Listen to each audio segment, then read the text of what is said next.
Oke, ini targetnya berapa lama revitalisasi ini dilakukan? Berapa tahun diperlukan?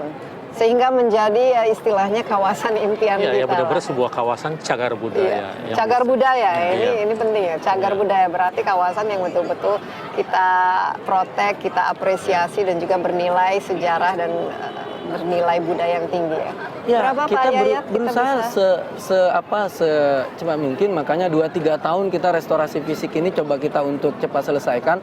Paralel dengan itu kan kita dengan Pemprov DKI dan pemerintah pusat kemarin sambil kita ikut masukkan kan dalam UNESCO World Heritage. Nah, ini Itu kan kita UNESCO submit. World Heritage untuk tahun 2017. Kita 2017 kira-kira harus mengejar Nah, tanggal itu dia. tahun Ini kan itu. makanya ketika kita sudah buat semacam nomination dossier, berarti kan kita ada semacam manajemen plan di dalamnya. Kan kita nggak mungkin cuma sekedar on paper doang ketika Wish kita list mensubmit, ini loh. iya nggak?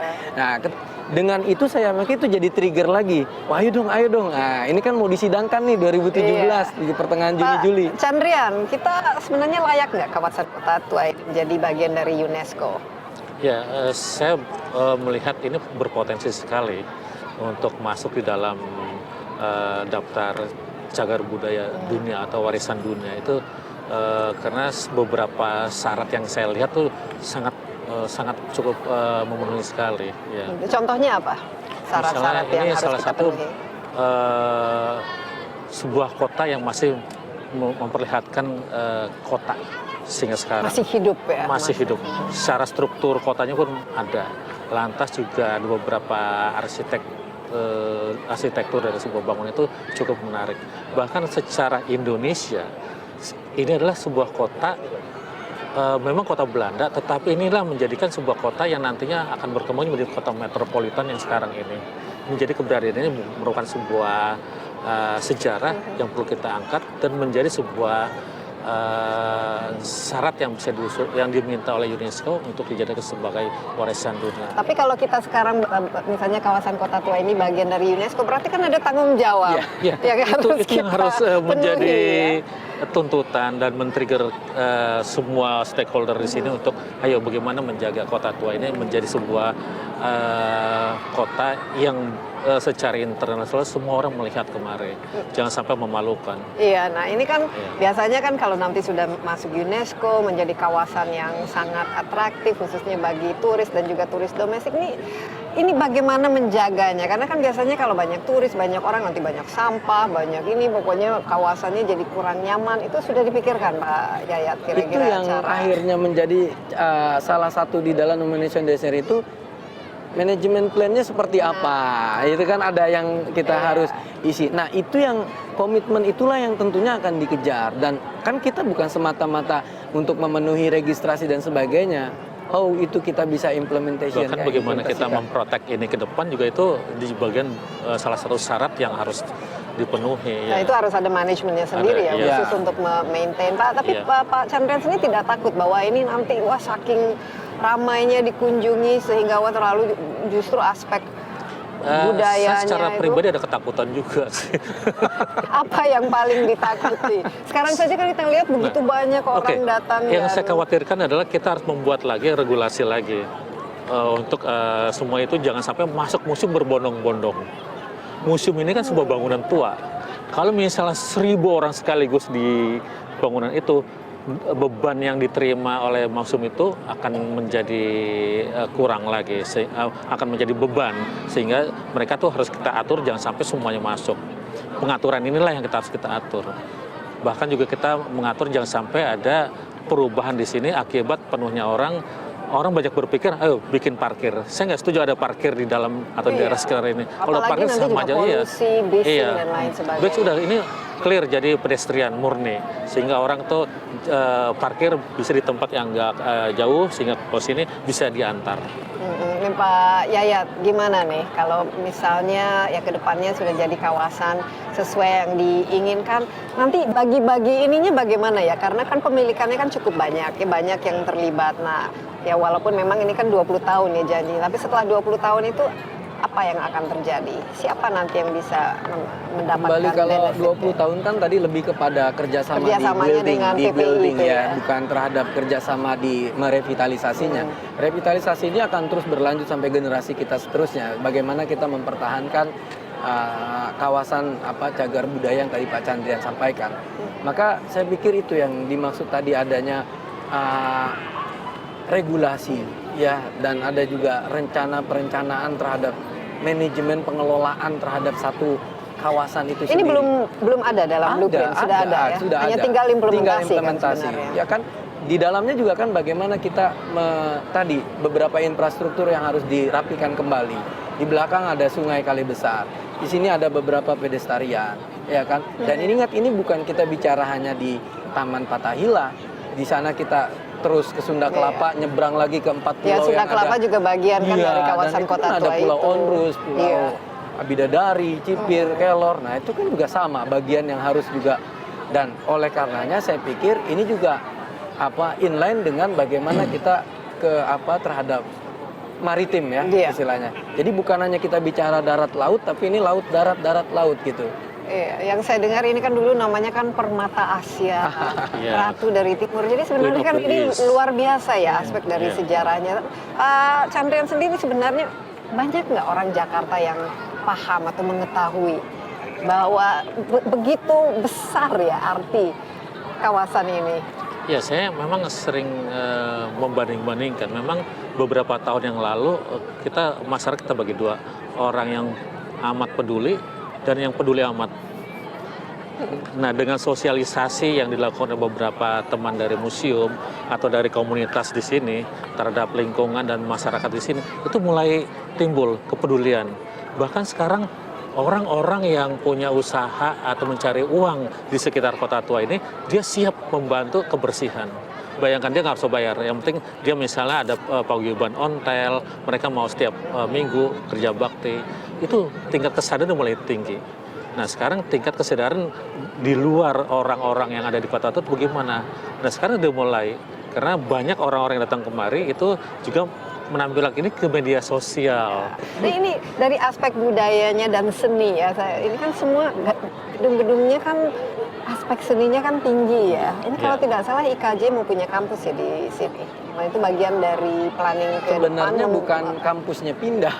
Sebenarnya kemarin kan kita berharap jadi teman-teman IKJ itu bisa melakukan kan gini. Sekarang kalau kita ini kan sering kita hanya nonton pada saat misalnya sanggar teater atau nari. Orang nonton pada saat perform yang hari hanya. Tapi ketika mereka latihan, mereka melakukan persiapannya dan sebagainya di sini, ditonton saja kan udah menjadi aktivasi tersendiri kan bagi mereka. Nah, sangat itu menarik ini sangat bagi- menarik bagi masyarakat. Terlebih ini kan sebagai public space juga bagi DKI Jakarta. Mbak Desi tanya aja rata-rata kemarin, Iya. orang nggak ada event, nggak ada apa-apa, mereka datang duduk nongkrong di Ya, sini.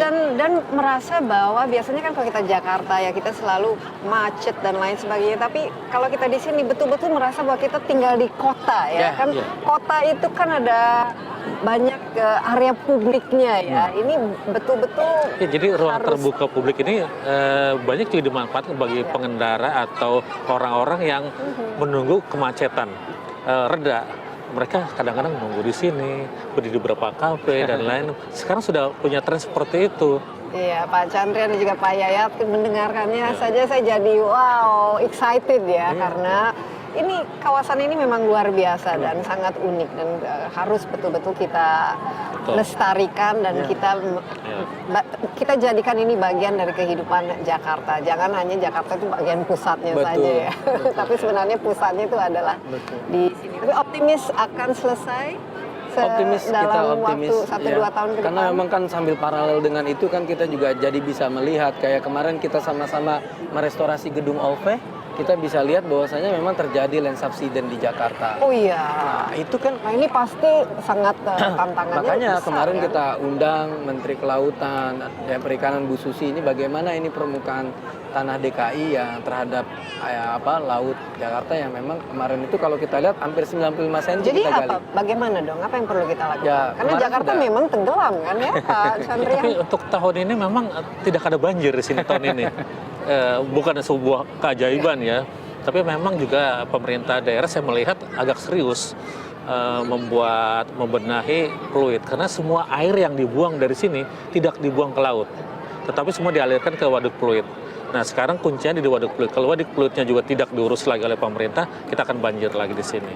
Jadi sekarang sudah ada tanda-tanda, ada bahkan juga sudah mulai ada pengurangan debit ke bawah, sehingga nanti air yang di sini bisa mengalir ke Iya, sana. memang tata kelola air ini Tata memang kelola, harus ya. diselesaikan. Di infrastruktur itu kan juga Tapi tetap ini harus dikelola dibuatkan. secara berkelanjutan, jangan sampai Jangan cuma sampai kawasan kota tuanya nanti kita di bawah air. tenggelam, ini. iya, Jadi kawasannya seperti Venice nanti. Tapi Pak Chandra, optimis kita akan bisa mendapatkan status UNESCO khusus saya untuk optimis. Old Batavia ini, Iya, Batavia iya. lama. Tapi Optimis dengan ya? saya optimis karena menginginkan semua bekerja dengan mendapatkan status itu.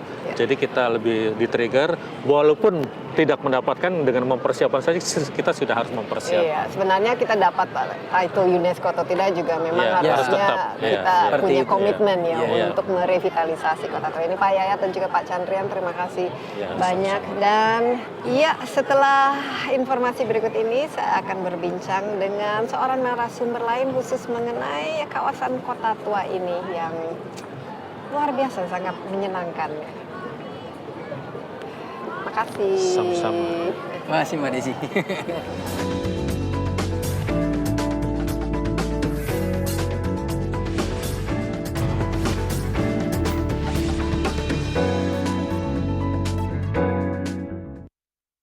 Meningkat karena kota tua semakin lebih dikenal, semakin populer dengan program-program pemerintah yang ada di sini juga semakin menarik wisatawan untuk berkunjung baik domestik maupun internasional, Mbak. Gitu. Biasanya apa kemana-mana saja apa yang mereka kunjungi? Karena di sini kan memang ada museum sejarah kota Jakarta ini, Museum, misalnya Museum Fathahillah dan juga ada Museum Bahari, Museum Wayang dan lain sebagainya.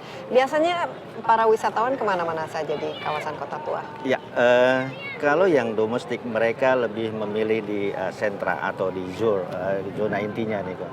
Di Taman Fathahillah inilah yang menarik. Mungkin ada nuansa bangunan-bangunan cagar budayanya, bisa melihat museum, bisa duduk santai sambil foto-foto selfie, dan ada juga beberapa objek menarik atau destinasi wisata. Ada jembatan Kota Intan, ada kawasan Sunda Kelapa di sana. Tetapi memang sebagian besar itu berkunjung ke Taman Fathahillah ini. Ini menjadi Seperti di sini ya? Seperti di sini. Tapi sebenarnya kawasan kota tua ini tuh mencakup sampai Pulau Seribu ya? Iya. Itu bagian ya dari Iya, kota tua. berdasarkan Pergub Peraturan Gubernur 36/2014, kawasan kota tua sekarang ini 335 hektar, membentang dari Glodok ke sampai Sunda Kelapa, bahkan sampai ke Pulau Seribu. Di sana ada kepulauan yang Onrus, Sipil, pernah Kelor, kesana dan ya. sudah ke Iya. sana. Dan itu menjadi salah satu bagian karena secara historikal itu menjadi satu kesatuan ketika masa kolonial Belanda. Onrus itu menjadi transitnya masuk ke kawasan Sunda Kelapa, dan di sini adalah pusat pemerintahannya, terus berkembang seperti itu. Ya, ada pelabuhan Sunda Kelapa kan Iya. juga bagian yang penting. Tapi dari segi fokus ya, dinas ya, Ya. untuk apalagi dari cagar budaya dan wisatawan masih fokusnya ke kawasan Taman Ya. Fathahillah ini ya. Ya. Memang saya lihat akhir-akhir ini jauh lebih tertib ya. Kalau dulu-dulu banyak sekali pedagang kaki lima, ramai orang berjualan. Ya. Pada kemana mereka? Terima kasih kalau bisa Ya, kan ini dibilang lebih sekarang tertib lagi, kosong lebih ya. bersih lagi. Memang Bersih gitu. program kami dari pemerintah Provinsi DKI Jakarta, bagaimana caranya bahwa Taman Fathahillah plazanya ini clear dulu dari pedagang kaki lima. Dan itu bukannya digusur atau dimusnahkan, tidak. Tapi kita tata ulang. Perlahan dari Taman Fathahillah, plazanya kita clearkan, terus ke sayap kiri kanannya. Nantinya akan direlokasi ke Jalan Cengkeh. Nah, nanti di sana ada satu lahan yang ditempatkan khusus pedagang kaki lima dan parkir. Jadi diharapkan pengunjung semua nanti drop off atau parkirnya di Jalan Cengkeh. Di sanalah nanti pedagang kaki lima akan berkumpul atau bertemu, berinteraksi dengan para pengunjung. Kesini hanya untuk melihat view-view yang ada di sini, masuk ke museum, menikmati suasana. Jadi penataan itu sedang dilakukan oleh pemerintah provinsi. Jadi masyarakat lokal banyak sekali yang main di Banyak sini sekali. kalau apalagi sudah sore-sore ya, Iya. untuk menikmati ya suasana 24 kota. jam. 24 jam Iya, selalu. bahkan sampai malam masih ada aktivitas. Nah, sekarang kan ada rencana kerjasama dengan Jakarta Old Town Revitalization Urbanization Oh, Corporation yep. itu. Nah ini kerjasamanya dengan dinas Kota Tua ini dengan pengelolaan kawasan Kota Tua ini seperti apa bentuk kerjasamanya dan dalam hal ini apa tugas dan tanggung jawab pengelolaan kawasan tua? Untuk JOTRC itu Jakarta Old Town Revitalization Corporation itu diarahkan, difokuskan untuk revitalisasi bangunan-bangunan cagar budaya yang diutamakan milik pemerintah, pihak swasta. Tetapi pemerintah Provinsi DKI Jakarta lebih kepada nantinya berupaya memperbaiki, mempercantik, merevitalisasi sarana prasarana. Contohnya nanti pada tahun ini ada program penataan kali besar, akan dijadikan taman kali besar. Jadi masyarakat tidak hanya berkumpul di zona inti ini, tetapi juga nanti akan bergeser ke kali besar. Di sana menjadi salah satu juga mengurai kumpulan massa, massa yang berkunjung ke sini. Di sana nanti ada kawasan yang menarik, bisa menikmati kali yang sudah agak rapi, ditata lebih cantik nantinya sampai kepada kali besar yang di sisi utara. Di sana ada jembatan Kota Intan yang juga menjadi salah satu itu bagian salah satu tujuan wisata dan ini ya kekhasan sejarah kawasan ini. Pak Norvi sendiri, ini kan kalau misalnya memang dijadikan kawasan khusus ekonomi, bagaimana mengintegrasikan masyarakat lokal dan sehingga perekonomian ini juga akhirnya bisa dinikmati oleh mereka-mereka ini yang hidup di sini ya? Memang kita punya program pemberdayaan masyarakat. Jadi menumbuh kembangkan rasa memiliki itu yang terpenting, sense of belonging masyarakat sekitar sini, ikut menjaga ketertiban, keamanan, kebersihan. Ketika itu akan juga menjadi satu rasa dari pemerintah, masyarakat, juga swasta, ini akan jadi lebih bagus kawasan Kota Tua. Terkait dengan masyarakat, tentunya juga ketika ini akan lebih rapi, lebih cantik, kesejahteraan masyarakat sekitar pun akan terangkat. Pastinya ketika nanti bangunan-bangunan cagar budaya yang difungsikan kembali dengan program yang readaptive youth dari pihak JOTRC dan penataan yang bagus, pastinya akan mendapatkanlah harusnya menguntungkan bagi mereka. Tapi sejauh ini bagaimana partisipasi masyarakat dan respons dari mereka? Apakah ada resistensi misalnya waktu kawasan khusus taman ini dibersihkan dari PKL misalnya? Ada sempat tantangan yang dihadapi, Pak Norvi? Tantangan pastinya ada, tetapi kita lakukan secara bertahap, persuasif, dan kita punya program juga bahwa ketika ini bersih yang mendapatkan manfaat kan ke mereka, kita sampaikan itu gitu kan. Untuk menata ini juga kita himbau pelan-pelan bahwa kami hanya menata, merapikan, tidak menutup rezeki lah katakan seperti itu. Jadi mereka juga akan oke, kita setuju, kita dukung program itu. Nanti kita ditempatkan di data pedagangnya yang asli, di data juga nanti kulinernya juga yang sesuai dengan karakter kawasan Kota Tua yang nuansa jadul. Souvenirnya juga kita arahkan, kita bina masyarakat dengan kreativitas membuat souvenir yang punya ciri khas. Jadi bisa menghidupkan UKM yang ada di sini. Kalau menjaga kebersihan ini biasanya kan kalau nanti banyak orang, apalagi menjadi daerah yang wisatawan yang padat istilahnya dengan banyak toko, banyak orang yang jualan. Bagaimana? Apalagi kan di sini kan ada kalinya ya. Biasanya kita kurang canggih nih kalau masalah kebersihan. Internalnya pemerintah Provinsi DKI Jakarta, kita bersinergi dari Dinas Kebersihan, dari pihak wilayah, kecamatan sampai wali kota, bagaimana caranya untuk katakan penanganan limbah atau sampahnya itu bisa terangkat, bisa diatur lebih rapi lagi. Dan kepada masyarakat juga kita tidak henti-hentinya menghimbau seperti himbauan yang paling sederhana, buang sampah pada tempatnya. Berarti harus disediakan tempat sampahnya. Walaupun katakan kita akui harus ada perbaikan, penyempurnaan tempat sampah yang harus lebih banyak, lebih rapi, lebih cantik dengan karakter yang sesuai kita buat, itu akan kita kembangkan nantinya.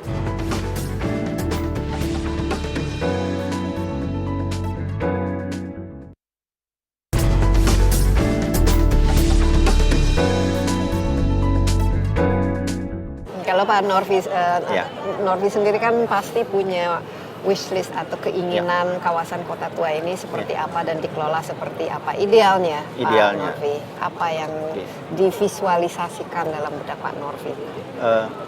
Harapan, kalau boleh bilang big dream-nya, mimpinya kami Provinsi DKI Jakarta, bukan hanya unit pengelola kawasan Kota Tua, bahwa kawasan Kota Tua ini nantinya menjadi salah satu kebanggaan masyarakat Jakarta, pemerintah provinsi, dan seluruh pihak swasta juga.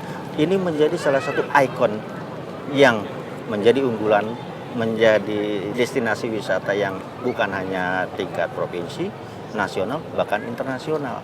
Kan sudah masuk di tentatif listnya UNESCO. Iya, untuk menjadi mudah-mudahan World Heritage. kita Dan mendapatkan itu, ya. ya katakan perjuangan kita semua, bukan hanya pemerintah Provinsi DKI Jakarta, tetapi pemerintah pusat juga, kementerian sudah ikut mendukung dan sangat-sangat punya atensi, sangat-sangat punya perhatian untuk menjadikan ini menjadi warisan dunia melalui World Heritage.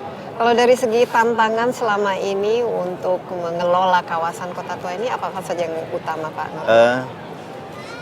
Ya, tadi pemahaman kepada masyarakat ya. maaf mungkin dari pedagang kaki limanya, ketika ini pengunjung makin banyak, pastinya juga kan mereka akan berupaya di mana ada gula pasti ada semut. Keinginan lah Ya, untuk ya itulah kita mendapatkan himbau yang lebih. kepada pengunjung pun, wisatawan kita himbau nantinya ketika akan berbelanja souvenir adanya di sana di Jalan Cengkeh. Ketika akan nanti katakan makan minum untuk kulinernya ada di sana.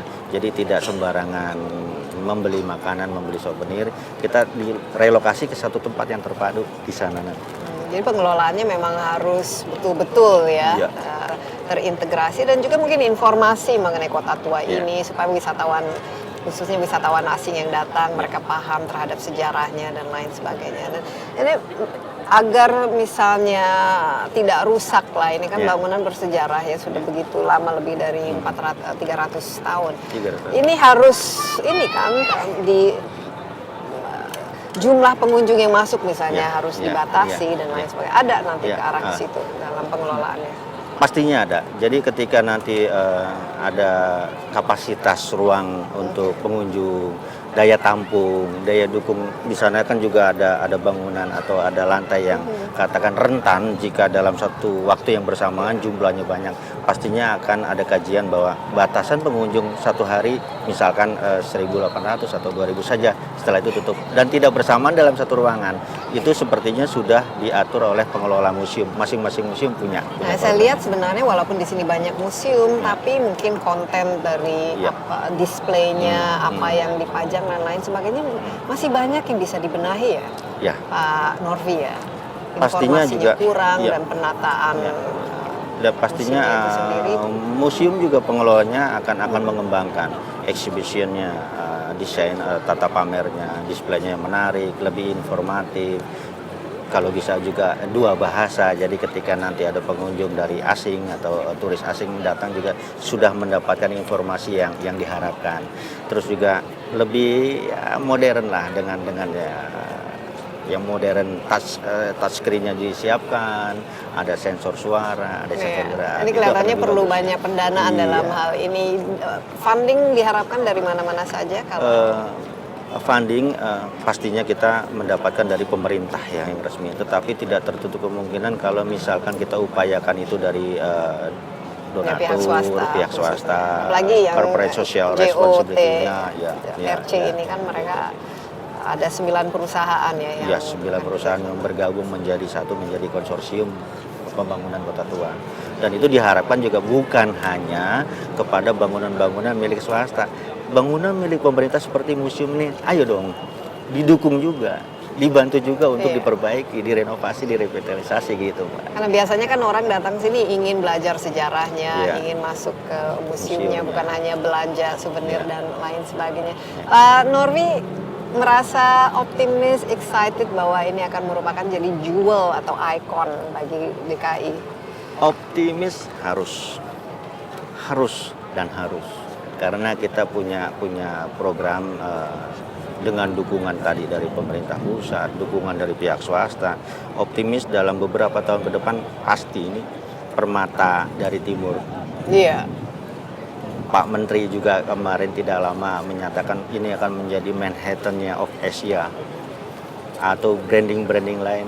Itu membuat kita jadi optimis lagi, motivasi kami untuk bisa meningkatkan katakan karakter kawasan ini lebih bagus lagi nanti. Iya, Pak Norvi, terima kasih banyak Terima kasih ya juga. telah sharing dan Iya. insight-nya, Iya. dan kita juga harapkan kawasan Kota Tua ini Iya. menjadi ikon dari DKI ya, Jakarta sebagai ibu kota. Memang sudah waktunya kita memiliki sebuah kawasan yang betul-betul bisa kita banggakan dan bisa menjadi, kalau kita bicara mengenai Jakarta, ya bukan Monas Iya. yang tampil, tapi justru kawasan Kota Tua. Dan tentu saja kalau ini menjadi bagian dari warisan budaya di bawah naungan UNESCO, kita juga seluruh Indonesia pasti akan sangat bangga. Ya, demikian insight kali ini khusus dari Taman Fathahillah. Terima kasih atas perhatian Anda. Saya Desi Anwar. Sampai jumpa dan bye-bye.